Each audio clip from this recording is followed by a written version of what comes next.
go back and you make progress and then you go back. If you begin to understand that your work is to make it an emotional journey, let your journey to your financial fortune be an emotional journey, not an action journey. So how does that play out? Well, that plays out that you imagine it and you pretend it and you feel good about it, or you even hope it. But you just can't keep saying it's not working, it's not working, it's not working, it's not working without turning around and going in the opposite direction. You've got to find a way to keep pointed in the right direction. And your emotions are that indicator. So in every moment, you've got two emotions. One feels one way and one feels slightly better. In other words, one feels good, one feels bad. If you will look at it in that way. Sometimes people will say, Abraham, I can't tell the difference on this. And we say, then keep focusing upon it until it becomes strong enough that you can feel it. Your emotions will always give you guidance. And when you decide to let yourself be guided by your emotion, now you quantify your journey. And now people who are watching you, who haven't caught on to what your magic is, will notice that things are manifesting faster for you. But what they will notice first is you seem irrationally joyful anyway. How's it going? They'll say, great. You say, oh, did you get that job? No. It's coming. Why are you so happy? Because it's coming. No, really, seriously. Why are you so happy? Because it's coming. Well, did someone call you? No. Did you get the second interview? No. Why are you so happy? Because it's coming. Well, how do you know that it's coming? That's the big question. How do you know it's coming when the physical evidence is to the contrary? How do you know? I know law of attraction, and I know how I've been feeling, and I know that there's not a shred of evidence to the contrary of it. I know that when I feel this way, things are moving in the direction. I've been here before. I felt this way that one other time, and it panned out well. In other words, you can let loose of all of the evidence that is to the contrary when you know the law. And the law says that that which is likened to itself is drawn. And what it means is the vibration that you are emanating is being matched, and the evidence is soon to follow. You live in this wonderful environment where there is a buffer of time. And that buffer of time says it's not going to manifest in the first moment you thought it. And friends, that's a very, very good thing. Because until you get really good at directing thought, you don't want every thought that you think to manifest. Nothing is more important than the way you feel. And if we were standing in your physical shoes, our mantra would be, nothing is more important than that I feel good. But then we would modify that by saying, nothing is more important than that I feel good. And today, from where I stand, I'm going to do the best job I can of finding the best feeling thought that I can find from where I am. Not the best thought I've ever thought. Not the best feeling thought I've ever found. Not the best thought anybody has ever thought. Only the best feeling thought I can find from where I am. And as you care about that and you find an improved thought, you'll find another and another and another. And as you do it on one subject, you'll be able to do it on another and another and another and another. And the more you do it, subject after subject, the more you clean up your vibration until you become so expectant of good things to come to you. You know people like that, don't you? They offer a thought with calm and ease. They don't struggle about it. They don't work nearly hard enough in your estimation. And things just go their way. How can that be? Because there's no contradiction in their vibration. So then you say, okay, suppose I play your silly game and I clean up my vibration. What do I do about all of those other people that are up close to me in my life who aren't having any of it? And we say, then the world is treating them the way they vibrate, and the world is treating you the way you vibrate. And you say, yes, but this person's in my world. And we say, give your attention to the most positive aspects of that person. And that's the part of that person that will be in your world. Well, where will the rest of that person go?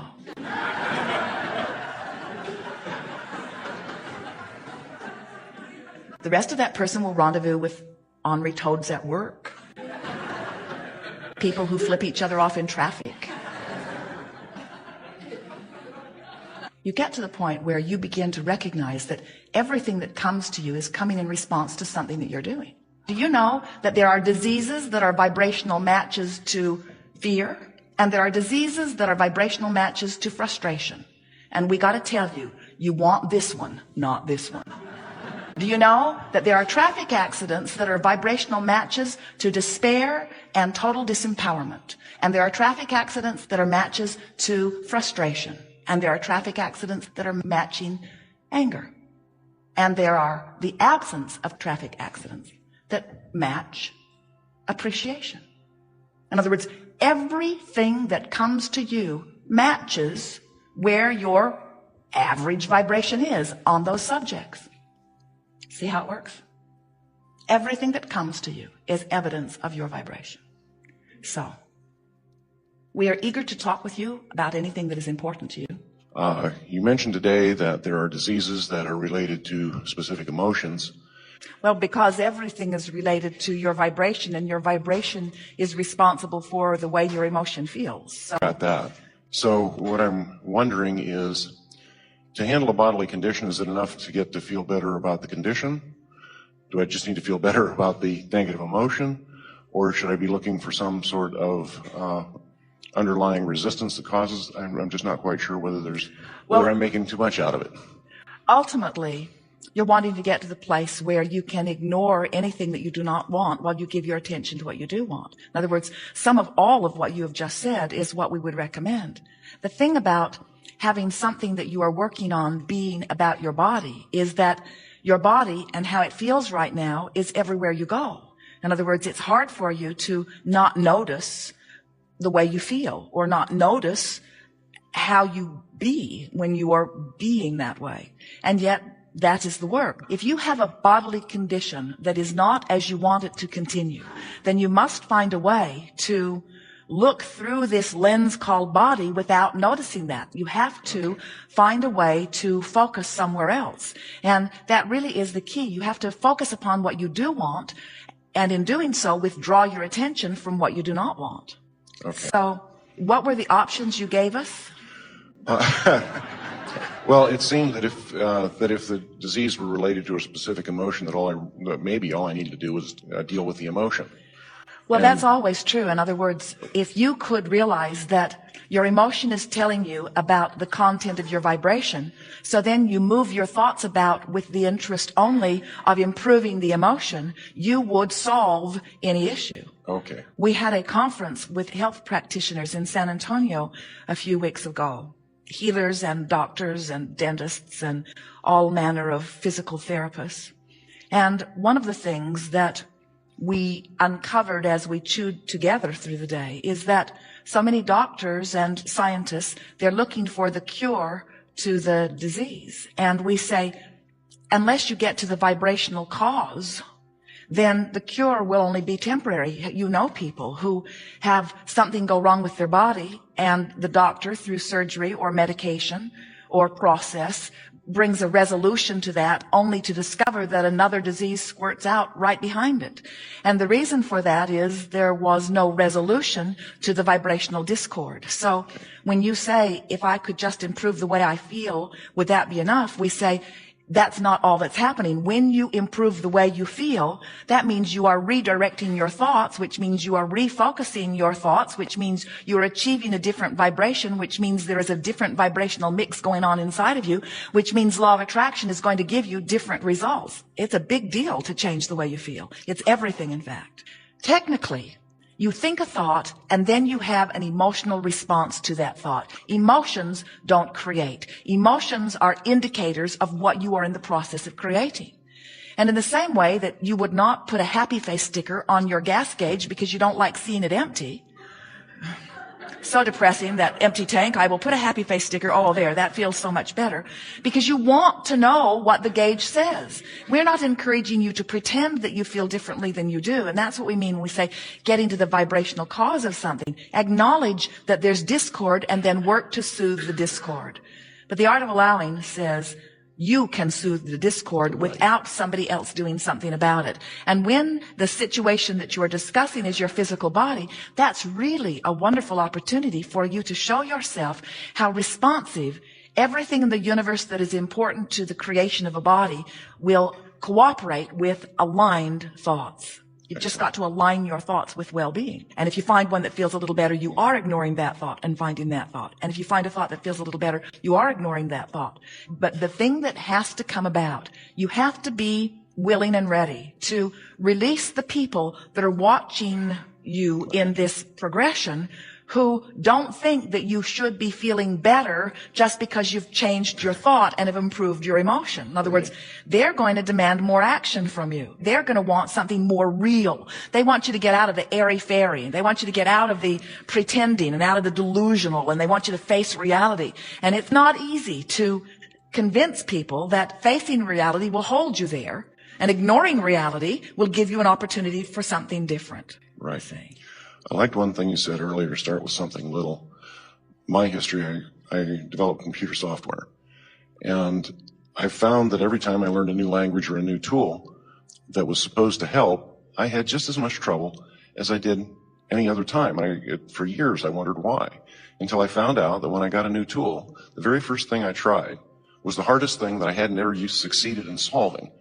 And Abraham's hardly any different. You know, I've got to start a little. Most are that way. Do not be uncomfortable about it. Most people bring their biggest issue, and that's the one that they want to start with. But you see, this environment in which you are living serves you in that it provides contrast, which gives you opportunity for new ideas. And that comparison with one another, that comparison with the other people that you are seeing, that's all part of the launching of the creation part of the equation. But what we want you to understand is that there are 3 steps. The first step is launch the thing. And you can't help but do that because contrast helps you do that all day, every day. The second step is source will answer it. That's not your work. The first step is your work, but you do it unconsciously. You don't have to give a conscious awareness to giving birth to a desire. It just happens. You don't have to stand in the middle of something that you don't want and say, all right, now in the middle of what I don't want, I'm going to launch a desire about what I do want. In other words, you don't have to do that. Being in that moment causes that to happen. But what you do have to do is find vibrational alignment with what you want. And the only way that that translates in a way that is meaningful and easy for you to discern is, I can feel the difference when I close the gap. And so a lot of people feel resistance at first when they begin to hear us because we're just flat out annoying. They've been living life and they have this big dream and we're saying, pretend you already have it. And they think, I need something meatier. Give me an action process.